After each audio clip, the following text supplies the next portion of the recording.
Everyone আই hope আপোনালোক ভালে আছে আৰু পৰীক্ষা হৈ গ'ল আই হোপ আপোনালোকৰ ভালেই হ'ল আৰু ইংলিছৰ যিখিনি পোৰ্চন আছিল 20টা কুৱেশ্যন আহিছে আৰু ইংলিছৰ পোৰ্চনখিনি ভাল কুৱেশ্যন আহিছে যিখিনি আমি যেনেকুৱা ধৰণৰ ডিছকাছ কৰি থাকোঁ তেনেকুৱাই আহিছে অলপ বেলেগ বেলেগ আহিছে দুই এটা আৰু সেই গোটেইখিনিৰ বিষয়ে আজি আমি কথা পাতিম আৰু গোটেই আনচাৰ্ছখিনি আপোনালোকৰ লগত ডিছকাছ কৰিম চ' আহক আমি আনচাৰ্ছ কি গোটেইখিনি আপোনালোকৰ লগত ডিছকাছ কৰোঁ গতিকে আপোনালোক আটাইকে স্বাগতম জনাইছোঁ আন এটা ছেশ্যনলৈ নমস্কাৰ মই ইমন আপোনালোকৰ ইংলিছ টিচাৰ আই হোপ এই ছেশ্যনটো আপোনালোকৰ কাৰণে হেল্পফুল হ'ব ঠিক আছে প্ৰথম কি কুৱেশ্যন আহিছিলে প্ৰথম কুৱেশ্যন আহিছিলে মই এটা কথা আপোনালোকক কৈ দিব বিচাৰিছোঁ যে আপোনালোকৰ তাত হয়তো চিৰিজ মতে কুৱেশ্যন কেইটাৰ নাম্বাৰ উল্টা পুল্টা হ'ব পাৰে কিন্তু গোটেই 20টা কুৱেশ্যন যি গোটেইকেইটা আছিল গোটেইকেইটা সামৰি লৈছোঁ মই মোৰ তাত মই পোৱা চিৰিজটোত যিটো চিৰিয়েলত আছিল মই সেইমতে কৰিছোঁ আপোনালোকৰ তাত চিৰিয়েল উল্টা পুল্টা হৈ থাকিব পাৰে কিন্তু কুৱেশ্যন একেকেইটাই থাকিব অপশ্যন একেকেইটাই থাকিব ঠিক আছে প্ৰথম কুৱেশ্যনটো আছিল আমাৰ choose the odd word from the following এটা অড ৱৰ্ড বাছি উলিয়াব দিছে কোনটো বেলেগ মানে এইকেইটাৰ ভিতৰত সেইটো উলিয়াব দিছে চ' আমাৰ ৱৰ্ড কেইটা দিয়া আছে এজিটেটেড এগ্ৰেছিভ ৰডি আৰু চাবমিছিভ আপোনালোকে ৱৰ্ড কেইটা যদি চাই এজিটেটেড মানে কি খঙাল এগ্ৰেছিভ মানেও খঙাল যিয়ে খঙেৰে বা ৰুডলি কিবা এটা বস্তু চল্ভ কৰিব বিচাৰে আৰু ৰডি মানেও তেনেকুৱা ৰডি ৰথৰ নামটো নিশ্চয় শুনিছে ৰাইট চ' এইকেইটা আল্টিমেটলি কি হৈ যায় এইকেইটা চিননিমছ হৈ যায় তাতকে বেলেগ কোনটো এইটো সাবমিছিভ গতিকে আমাৰ অল ওৱান আউট কোনটো হ'ব সাবমিছিভ হ'ব বিকজ সাবমিছিভ মানে কেনেকুৱা কাম এণ্ড কম্প'জড আৰু অবিডিয়েণ্ট কোনোবাই কিবা বস্তু ক'লে শুনে আনৰ কিবা এটা কথা শুনিবলৈ ৰেডি কিন্তু ওপৰৰ কেইটা কি এগ্ৰেছিভ মানে এইকেইটা বেলেগ চ' আমাৰ যিটো অড ওৱান আছে অড ৱৰ্ড সেইটো কোনটো হ'ব সেইটো হ'ব অপশ্যন ডি মানে এইকেইটা আল্টিমেটলি এণ্টনিম চিননিমৰে কুৱেশ্যন কিন্তু আপোনালোকক এণ্টনিম চিননিম হিচাপে যেনিবা দিয়া নাই অকণমান বেলেগকে প্ৰেজেণ্ট কৰা হৈছে ঠিক আছে চ' কুৱেশ্যন নম্বৰ ওৱানৰ আনচাৰটো হৈ গ'ল অপশ্যন ডি তাৰপিছত দিয়া আছিলে কি নম্বৰ টু এটা লাইন দিছে O' my love's like a red rose এটা পয়েমৰ লাইন এটা উঠাই দিছে অ' মাই লাভছ লাইক আ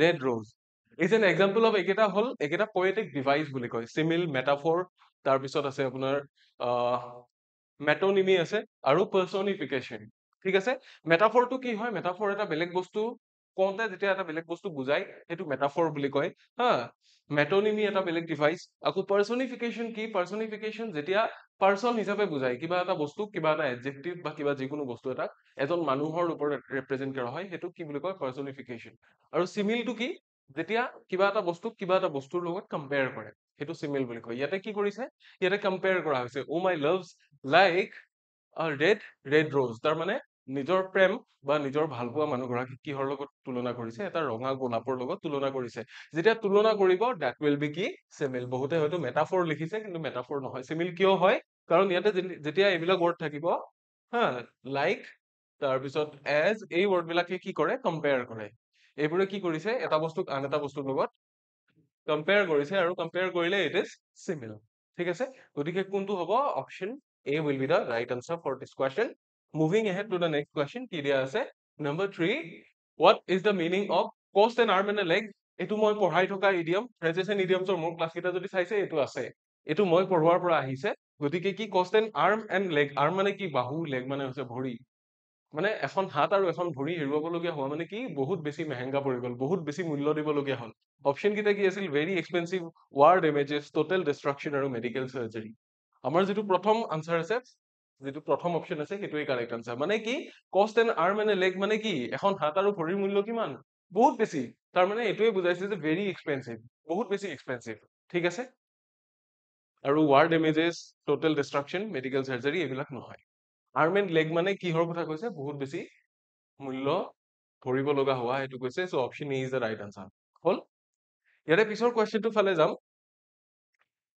পিছৰ কুৱেশ্যনটো হ'ল choose the correct option to fill in the blank in the following sentence he was so hungry that he could dash wait to wash his hands এতিয়া এইকেইটা শব্দ মই আপোনালোকক কৈ থকা শব্দ আহিছে এইকেইটা শব্দৰ কথা মই আপোনালোকক কৈ থাকো যে কি rarely often seldom আৰু hardly এই গোটেই ৱৰ্ড কেইটা যদি আপোনালোকে চাই কি বুজাই এই গোটেই কেইটা ৱৰ্ডে নেগেটিভ মিনিং কৰে মানে ৰেয়াৰলি মানেও সি কেতিয়াবাহে কোনোবাটো সময়তে অফেন মানে আকৌ মিনিংটো বেলেগ অফেনৰ মিনিংটো কি অফেন মানে হৈছে প্ৰায়ে হৈ থাকে চ' ৰেয়াৰলি চেলডম আৰু ৰেয়াৰলিৰ এন্টনিম হৈ যায় অফেন বুজি পাইছে অফেন মানে কি প্ৰায়ে হ'ল আৰু ৰেয়াৰলি আৰু চেলডম মানে কি এইকেইটা মানে কেতিয়াবাহে কেতিয়াবাহে, আৰু হাৰ্ডলি মানে হৈছে কাটচিট, মানে অকণমান কোনোবা সময়তহে, বুজি পাইছে? এতিয়া মূল কথাটোলৈ আহো, কিহৰ কাৰণে কোনটো এপ্ৰপ্ৰিয়েট হ'ব। ইয়াতে কোনটো হ'ব, he was so hungry that he could hardly হ'ব। কিহৰ কাৰণে হাৰ্ডলি হ'ব মই কৈ আছো। এই ৰেয়াৰলি, অফেন, চেলডম, এই ৱৰ্ড কেইটাই কি বুজায়? এইকেইটাই ফ্ৰিকুৱেঞ্চি বুজায়। কিমান সঘনাই কিবা এটা কাম সংঘটিত হৈ আছে, ৰাইট?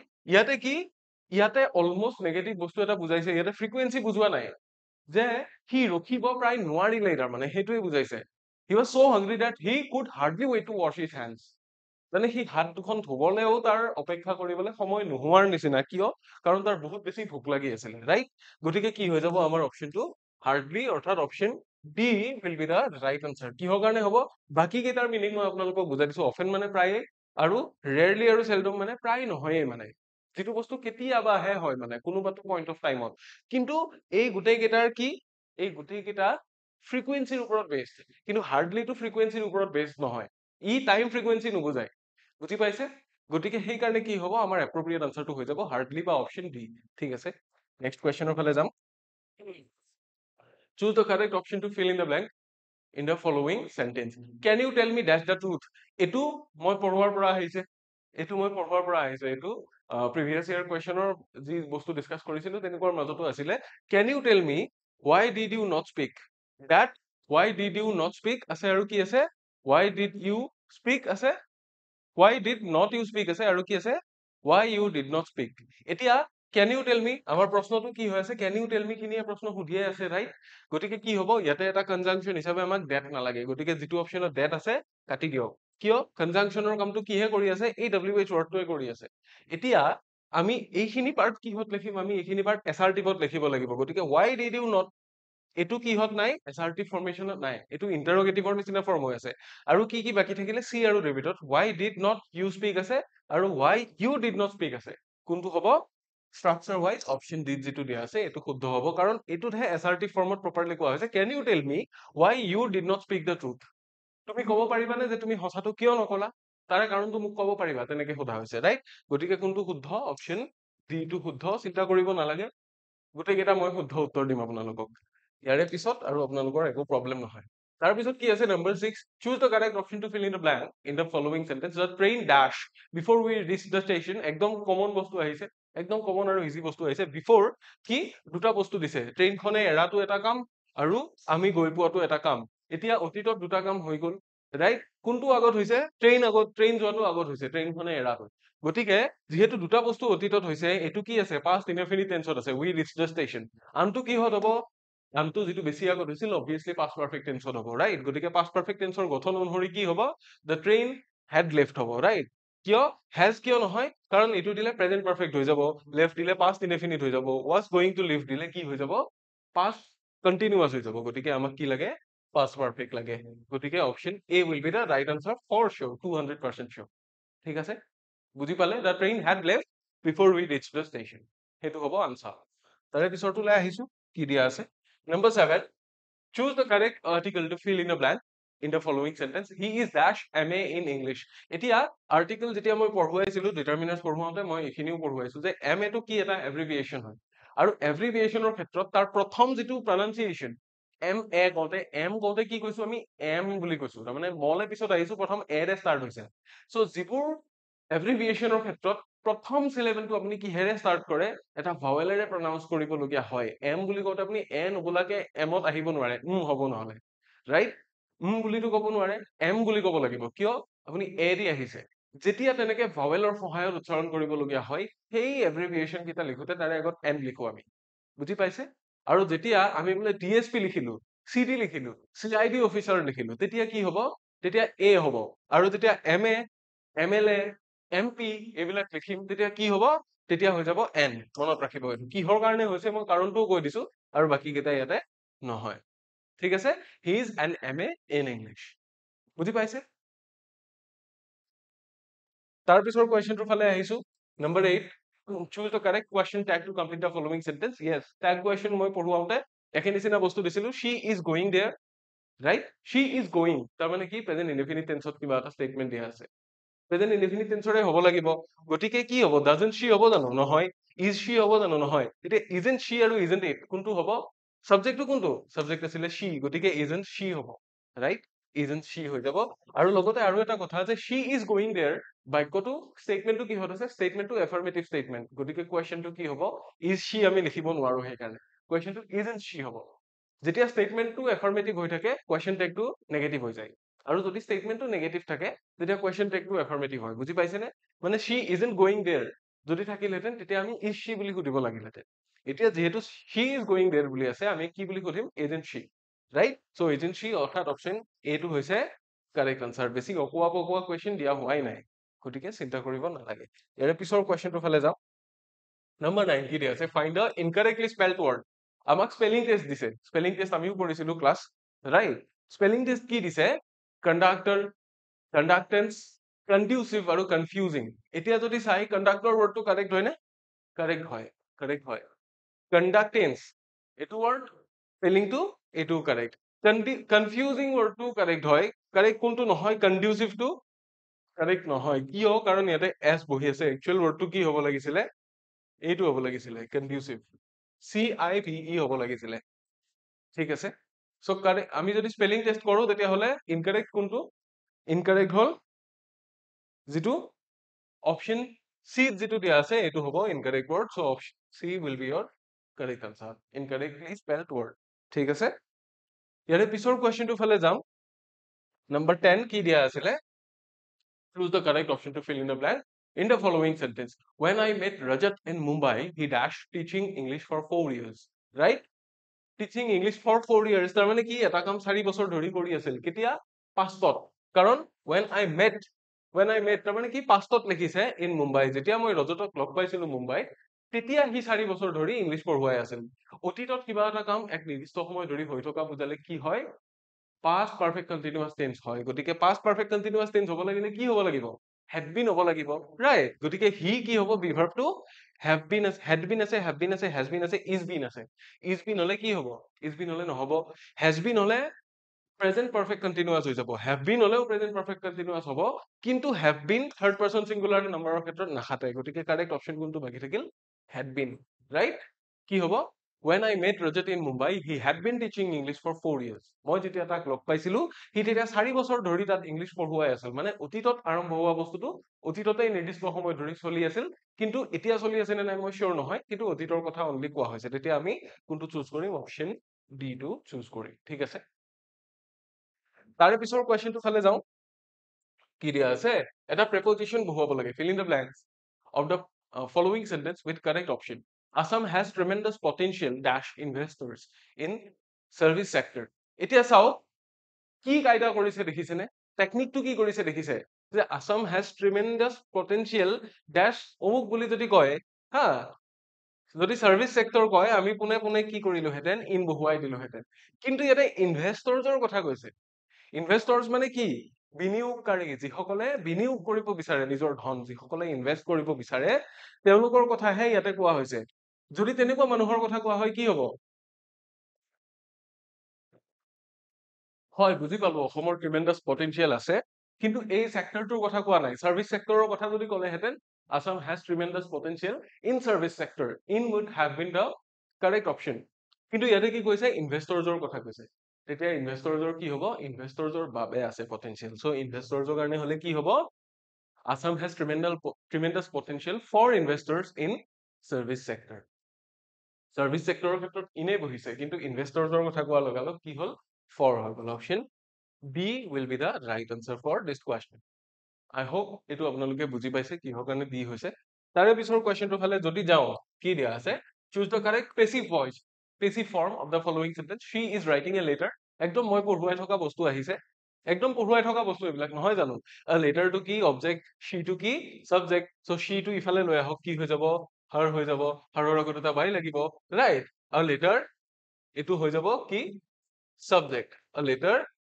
কি টেন্সত আছে প্ৰেজেন্ট কন্টিনিউয়াস টেন্সত আছে গতিকে বি ভাৰ্ব কি হ'ব ইজ হ'ব ৰাইটিংত যেহেতু ৰাইটৰ লগত আইএনজি আছিলে এটা বিইং লাগিব ইজ বিইং তাৰ পিছত থাৰ্ড ফৰ্মটো লাগিব কি থাৰ্ড ফৰ্ম হ'ব being written a letter is being written by her ক'ত আছে ইয়াতে লেটাৰ ইজ ৰিটেন আছে, বিংটো দিয়া নাই। লেটাৰ হেজ বিন আছে, এইটো নাই। Letter is being written by her, option C যিটো দিয়া আছে এইটো absolutely correct. Letter is writing by her নহ'ব। চিঠি এইটো লিখি থকা নাই, চিঠিখন লিখা গৈ আছে কাৰ দ্বাৰা? তাইৰ দ্বাৰা। So' option C will be the right answer for question number 12। ঠিক আছে, তাৰ পিছৰ কুৱেশ্যনটো ফালে আহিছো, কি দিয়া আছে? Choose the correct option to fill in the blank in the following sentence. She is dash than any other girl in the class. So' any other girl in the class হৈ যোৱাৰ লগালগ বাকীখিনি এটা ভাগ হৈ গ'ল। যেতিয়া দুটা বস্তুৰ মাজত হয়, অবভিয়াছলি কম্পেৰেটিভ ডিগ্ৰী। চ' টল আছে, দ্য টলেষ্ট আছে, মোৰ টল আছে আৰু টলাৰ আছে। টলটোতো পজিটিভ ডিগ্ৰী, এইটো নহয়। দ্য টলেষ্ট হলে এইটো সুপাৰলেটিভ ডিগ্ৰী হৈ যায়, এইটো নহয়। সুপাৰলেটিভ কিয় নহয়? কাৰণ দুটা বস্তুৰ মাজত কম্পেয়াৰ হৈছে। কিয়? কাৰণ any other girl in the class বুলি কোৱাৰ লগে লগে বাকী ছোৱালীখিনি এটা ভাগত গুচি গ'ল, তাই এটা ভাগত গুচি আহিল। বুজি পাইছে? এতিয়া আমি যদি এইটো সুপাৰলেটিভ কওঁ, তেতিয়া she is the tallest girl in the class হৈ যাব, ৰাইট? কিন্তু she is dash than any other girl in the class, তাৰমানে বাকীখিনিতকৈ ওখ, সেইটোৱে বুজাইছে। চ' মোৰ তল হ'ব নে তলাৰ হ'ব? আমি জানো কাৰেক্ট যিটো হয় সেইটো কি? তলাৰ। মোৰ তল নহয় ইয়াতে। দ্য টলেষ্ট বা তলো নহয়, কোনটো হ'ব? Option D will be the right answer for question number 30। ঠিক আছে, ইয়াৰে পিছৰ কুৱেশ্যনটো ফালে যাওঁ, কি দিয়া আছে? Question number 14. Choose the correct indirect speech of the following. She said, I have finished the work. আমি পঢ়াই থকা, আলোচনা কৰি থকা বস্তুৰ ভিতৰতে আহিছে। She said, এতিয়া কি হ'ব? She said that হৈ যাব এইখিনি, right? She said, এটা that conjunction বহিব, কমা অৰ্ধকমা উঠি গ'ল। That কি? I ৰ সলনি কি হৈ যাব? She হৈ যাব। have ৰ পৰা কি হ'ব? have ৰ সলনি had হৈ যাব ইয়াতে। কাৰণ reporting verb টো past tense ত আছিলে, had finished কি হ'ব? The work.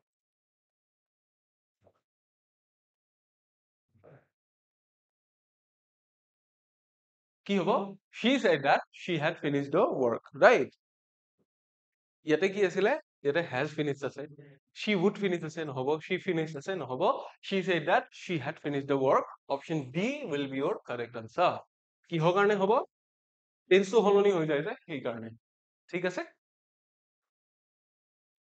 তাৰে পিছত কি আহিলে আমি নেক্সটটো চাই লওঁ। Choose the correct option to fill in the blank in the following sentence. I asked him dash so lazy. তাৰমানে সি কিয় ইমান lazy সেইটো মই সুধিছো। আৰু যেতিয়া I asked him, ইয়াতে কি হয়? নেক্সট বস্তুটো কিয় lazy সুধিছেতো, তেতিয়াহ'লে that নালাগে, that আমাক নালাগে। চ' that যিকেইটা দিয়া আছে কাটি দিয়ক। I asked him দিয়া আছে, why টোৱে কি কৰিব? কনজাংচনৰ কাম কৰি দিব। কিয়? কাৰণ এইটো কি? এইটো এটা ইনডাইৰেক্ট নেৰেশ্যন। ইনডাইৰেক্ট নেৰেশ্যনত যেতিয়া WH কুৱেশ্যন কৰা হয়, তেতিয়া সেই WH ৱৰ্ডটোৱে কি হৈ যায়? কনজাংচন হৈ যায়। গতিকে যেতিয়া WH ৱৰ্ডটো কনজাংচন হয়, আমাক that এটা লাগিব জানো? নালাগে, তিনিটা that দিয়া আছে, গতিকে এই তিনিটা অপশ্যন এলিমিনেট কৰি দিলেই হ'ল। I asked him why he was so lazy. আমাৰ অপশ্যনটো ওলাই আছে ইয়াতে। যিটো that নাই সেইটোৱে আমাৰ কাৰেক্ট অপশ্যন। বুজি পাইছে? কনফিউজ কৰিবৰ কাৰণে ডেট থকা অপশ্যন বেছিকে দিছে, তেতিয়া এনেকুৱা লাগিব যে ডেট থকা কোনোবাটো হয় নেকি, এটাহে আছে ডেট নোহোৱা, এইটোৱেনো হ'বনে? বাট নহয়। কিয়? কাৰণ WH ৱৰ্ডটো অলৰেডি কনজাংচন হয়, আমাক এক্সট্ৰা আৰু এটা কনজাংচন নালাগে ইয়াতে। ঠিক আছে, এইটো হৈ গ'ল আপোনাৰ অপশ্যন বি। হ'ল, ইয়াৰে পিছৰ কুৱেশ্যনটো ফালে যাওঁ। পিছৰ কুৱেশ্যনটো চাওক কি দিয়া আছে। Number 16. Choose the correct option to fill in the blank in the following sentence. He always claims to be dash everyone in his company. এতিয়া superior কথা কৈছিল, all of these টো নহয়। superior ক্ষেত্ৰত কি হয়? সি নিজকে superior বুলি ভাবে কোম্পানীটোৰ বাকীবিলাকৰ ক্ষেত্ৰত। চ' superior টো কি? এটা adjective. superior টো এটা adjective, ইয়াতে superiority বুলি কৈছে, এইটোতো noun হে হৈ যায়। নিজক সি superiority বুলি ভাবিব নোৱাৰে, ৰাইট? superior বুলি ভাবিব লাগিব। চ' noun থাকাটো কাটি দিয়ক। চ' superior ৰ ক্ষেত্ৰত সেইকাৰণে এইটো যিহেতু কাটা গ'ল, চ' all of these নহয়। superior than হ'ব নে superior to হ'ব? মই বহুত কিতাপ বুজাইছো এনেকুৱা, বহুত কিতাপ বুজাইছো। junior, prior, superior, prefer, এইবিলাকত কি হয়? inferior, এইবিলাকত সদায় to হয়। গতিকে কি হ'ব? He always claims to be superior to everyone in his company. superior than নহয়। ঠিক আছে, senior, junior এইবিলাকতো to হয় সদায়, than নহয়। গতিকে মনত ৰাখিব, কি হ'ব? to হ'ব। Option B will be your correct answer. তাৰ পিছৰ কুৱেশ্যনটো চাওক, number 17. Which of the following is incorrect? কোনটো অশুদ্ধ সুধিছে? A swarm of monkeys, caravan of camels, a pack of wolves আৰু a colony of rats. এইকেইটা শুদ্ধ হয় নে নহয়? আমি পঢ়ুৱাইছিলো, colony of rats আমি পাইছিলো, শুদ্ধ হয়। চ' এইটো নহয়। ভুল কোনটো হ'ব? ভুল কোনটো আছে সেইটোৱে বিচাৰিব লাগিব। pack of wolves এইটোও শুদ্ধ, ৰাইট? caravan of কি? camels এইটোও শুদ্ধ। ভুল কোনটো? A swarm of monkeys, swarm নহয় monkeys ৰ ক্ষেত্ৰত। কিয়? monkeys ৰ ক্ষেত্ৰত swarm নহয়, কি হ'ব লাগিছিলে? ট্ৰুথ হ'ব লাগিছিলে। স্বাৰ্মটো কিহৰ ক্ষেত্ৰত হয়? স্বাৰ্মটো ফ্লাইং ইনজেক্টছ, হা, চৰাই, সৰু উৰি ফুৰা পতংগ যেনে মৌ-মাখি, ফৰিং, এইবিলাকৰ ক্ষেত্ৰত স্বাৰ্ম হ'ব পাৰে। মাংকিৰ ক্ষেত্ৰত কি হ'ব নোৱাৰে? স্বাৰ্ম হ'ব নোৱাৰে। ট্ৰুথ হ'ব লাগিব। ট্ৰুথ হ'ব লাগিব মাংকিজৰ ক্ষেত্ৰত। গতিকে কাৰেক্ট আনচাৰটো কোনটো? Option A. ইয়াতে আছে ভুলটো। বুজি পাইছে? তাৰে পিছৰ কুৱেশ্যনটোৰ ফালে যদি যাওঁ, নাম্বাৰ 18 কি দিয়া আছে? Which of the following word is closest meaning to the word abundant? Abundant মানে কি জানেনে? এবান্ডেন্ট মানে প্লেন্টিফুল। তাৰমানে যিমান লাগে সিমান আছে। অসমীয়াত হলে কি হব? পৰ্যাপ্ত। যিমান লাগে সিমান আছে। যিমান পৰিমাণে লাগে সিমান আছে, তাৰমানে যথেষ্ট আছে। চ' স্কাৰ্চ, ডিফিকাল্ট, বেৰেন আৰু এম্পল, ৰাইট? আমাক কি বিচাৰিব দিছে? ক্লোজেষ্ট মিনিং, তাৰমানে চিনোনিম বিচাৰিব দিছে। স্কাৰ্চ মানে কি? স্কাৰ্চ মানে নাইকিয়া হৈ যোৱা, অভাৱ। ঠিক আছে, ইয়াৰে নাউনটো কি? নাউনটো হ'ল স্কাৰ্চিটি। আমি পাইছো। ডিফিকাল্ট মানে কি? ডিফিকাল্ট মানে কঠিন, হাৰ্ড টু ডু সামথিং। ঠিক আছে, when you find it hard to perform then it is called difficult. So difficult টোৰ মিনিংটো একেবাৰে বেলেগ। স্কাৰ্চটো অপজিট হৈ গ'ল, বেৰেনটো অপজিট হৈ গ'ল। বেৰেন মানে কি? নাইকিয়া হোৱা, খালী হোৱা। শুদ্ধটো হ'ব কোনটো? এম্পল। এম্পল মানে হৈছে পৰ্যাপ্ত। এম্পল এমাউন্ট অফ অমুক, এম্পল এমাউন্ট অফ তমুক, আমি যে কৈ থাকো, তাৰ মানে যিমান লাগে সিমান আছে। চ' এবান্ডেন্টৰ কি ইয়াৰ লগত মিনিং ক্লোজেষ্ট হ'ল এম্পলটোৰ। So' option D will be your correct answer. ঠিক আছে, এইটোৱে। ইয়াৰে পিছত আৰু মাত্ৰ দুটা কুৱেশ্যন আছে। নাম্বাৰ 19ৰ ফালে গৈছো। কি দিয়া আছে? The phrase stem the tide. Stem the tide means কি? ইয়াৰে অৰ্থটো কি? চাৰিটা মিনিং দিয়া, চাৰিটা অপশ্যন দিয়া আছিলে। সেভ, ষ্টপ, টাচ আৰু স্পেয়াৰ। স্পেয়াৰ মানে হৈছে ৰেহাই দিয়া। ঠিক আছে, টাচ মানে হৈছে চুই দিয়া, ষ্টপ মানে বন্ধ কৰা, সেভ মানে ৰক্ষা কৰা। ইয়াৰে অৰ্থটো হৈ গ'ল ষ্টপ বা বন্ধ কৰা। ষ্টেম দ্য টাইড মানে ষ্টপ কৰা। ঠিক আছে, বন্ধ কৰি দিয়া। So' option B will be your correct answer. তাৰে পিছৰটো ফালে গৈছো। কি দিয়া আছে? The antonym of the word college. College মানে কি? কলেজ মানে হৈছে হাৰ্শ। এইবিলাক হৈছে কলেজটোৰ চিনোনিম, হা। আৰু কি আছে? হাৰ্শ, ৰুড, আৰু আমি কব পাৰো ইনসেনচিটিভ বুলি কব পাৰো। তাৰমানে কি? নিষ্ঠুৰ, মানুহৰ ফিলিংছৰ প্ৰতি কোনো হেৰি নাই, তেনেকুৱা ধৰণৰ কঠোৰ। সেইটো হৈছে কলেজৰ মিনিং। চ' কি হব ইয়াৰে এন্টনিম? আমাক কোনটো লাগে? কেজুৱেল মানে হৈছে কোনো গুৰুত্ব নিদিয়াকে, এনেই লাইটলি লোৱা। চ' কেজুৱেলটো ইয়াৰে লগত মিলেই নাই। চৌললেছ আছে আৰু ষ্ট্ৰিক্ট আছে। ষ্ট্ৰিক্ট মানেও কাঢ়া, আৰু চৌললেছ মানে হৈছে কি? যাৰ আত্মা নাই, যাৰ অন্তৰখন নাই, তাৰমানে মানুহৰ প্ৰতি কিবা সহানুভূতি থাকিব পৰা বস্তুটো নাই। চ' এইকেইটা হৈ গ'ল চিনোনিম। এন্টনিম কোনটো হ'ব? এন্টনিম হ'ব চেনজিটিভ। চেনজিটিভ কিয় হ'ব? চেনজিটিভ মানে সংবেদনশীল, আনৰ দুখ কষ্ট এইবিলাক বুজি পোৱা, নিজেও পটককে দুখ পোৱা, তেনেকুৱা ধৰণৰ মানুহ। চ' কলেজৰ অপজিট হৈ যাব চেনজিটিভ। ঠিক আছে, option B will be your correct answer.